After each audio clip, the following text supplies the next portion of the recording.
So I wanted to tell the story of my sister. It's a fun story because we have the same birthday. It's 22nd November and people think we're twins, but we're actually 4 years apart. So basically how it started was my mom and dad didn't tell me that I was going to have a sister or a sibling, and I wasn't prepared for it.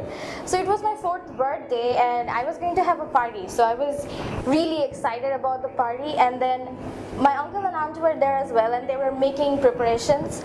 And then it was raining that day, and during afternoon, that's when my mom started having labor pain, and she was taken away to the hospital, and I was with my aunt, and I had no idea what was going on. So my aunt told me that she was sick, and that got me really worried, but at the same time I was sad because in the end the party got cancelled.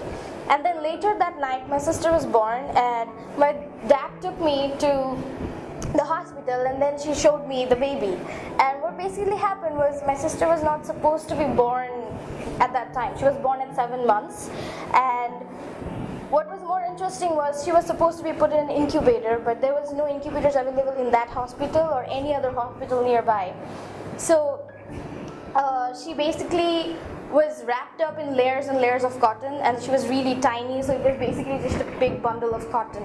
And I just looked at her, and she was like really reddish, and I was just like, what is that? I don't want that. What is that?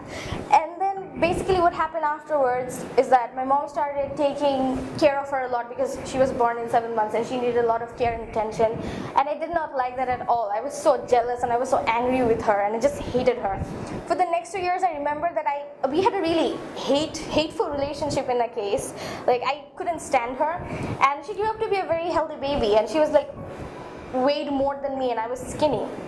But what happened was there was this one incident where I remember this very clearly because I hated her more after that.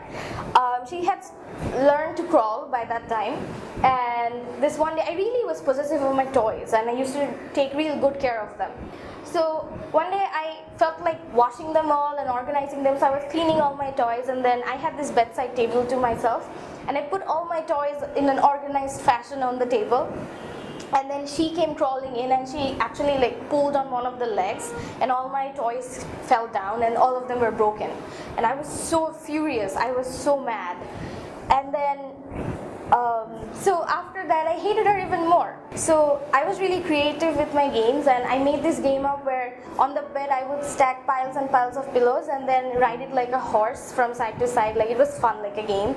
And then one day we were playing, and I got my sister up, and the pillows were on the side of the edge of the bed, and there was a bedside table beside it. So my mom was praying, and suddenly my sister slipped, one of the pillows slipped, and she slipped sidewise, and she hit her cheek on the corner of the table. And she started crying because there was like there was a hole and blood was coming out, and she was crying, but my mom didn't pay attention, and she was still praying because we used to always cry at that time, someone or the other. We were always fighting. But then she started crying louder and louder, and I panicked a lot. So then I went and panicked, and I called my mom, and then she saw that it was really a deep cut. And then my mom basically, like, she slapped me, and then she screamed at me, and she put a lot of bandages on my sister. But what really was interesting was I panicked for the accident, but at the same time I was kind of happy that she got hurt. And that was the relationship. We basically had a hateful relationship until grade 7, and then I guess we both matured, and now we have a really good relationship. We're still considered twins, but now we are cool with each other.